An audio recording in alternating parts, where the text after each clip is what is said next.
Hello and welcome again to another video from Basic Fishing. Many of you would have seen me how I catch my fish, and I had shown you many videos on tips and tricks on how to increase your chances on catching a fish or two. But for this video, I decided to do something really different and show you how I cook my catches. Hope you enjoy watching my first ever catch and cook video, and I hope this will show you a new way on how to eat your fish. So let's get started. So the dish I'll be showing you today is what I like to call a spicy fried fish. This method is good to use on any fish, and for the fish I'll be using to cook this dish will be kawai. Kawai itself is very tasty when eaten raw, but it has to be fresh. The style that I'm going to use is deep fry, and this can be used both on frozen and fresh fish.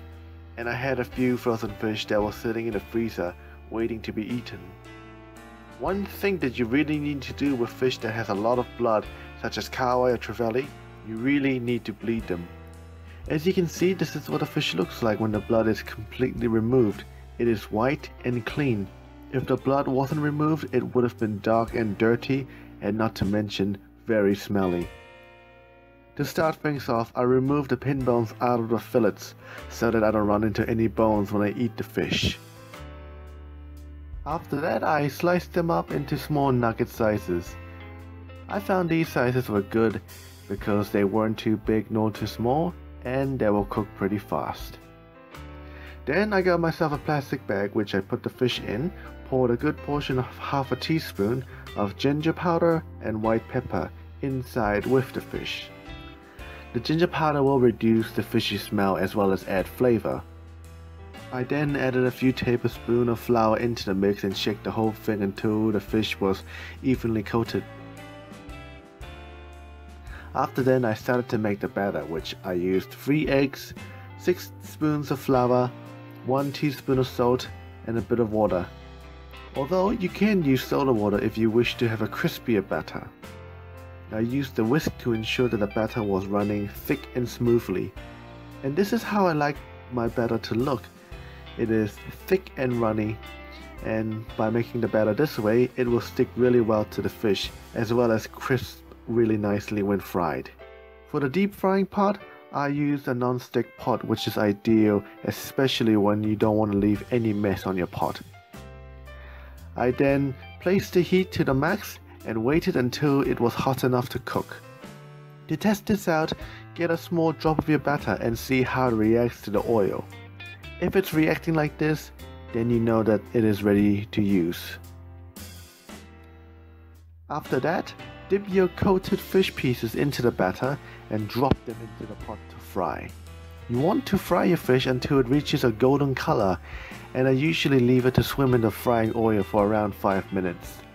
I use cooking chopsticks to turn the pieces around so that it was evenly colored.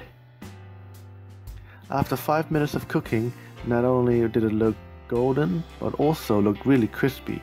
So I took the pieces out and I placed them on a paper towel to absorb any excess oil.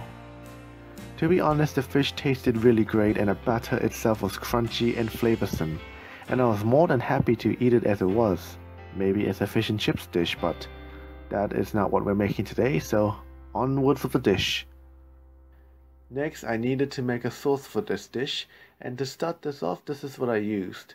I used a bit of rice syrup, about 3 tablespoons, 2 spoons of chili sauce, 100 ml of soy sauce, 2 tablespoons of brown sugar, 1 teaspoon of garlic powder, and mixed vegetables from spring onions, purple onions, and a bit of capsicums.